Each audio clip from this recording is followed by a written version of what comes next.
Microsoft just released SharePoint 2013. It's a significant evolution over SharePoint 2010 in the sense that Microsoft wanted to bring their cloud offering much closer to the on-premise offering. The idea is to try and get enterprise customers working in the cloud.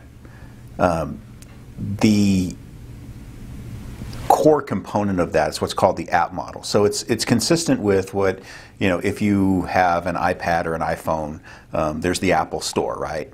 Microsoft for both Windows 8 and SharePoint came up with the App Store. And what happens is that in SharePoint now you build applications for SharePoint that don't necessarily sit in SharePoint. They're wrapped by a SharePoint API.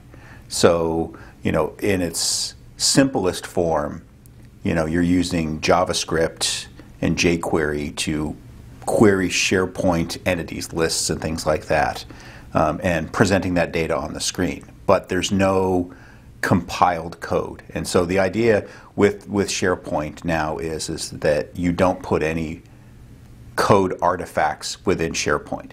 And this makes it both, the applications that you build are now both available on the cloud and on-premise.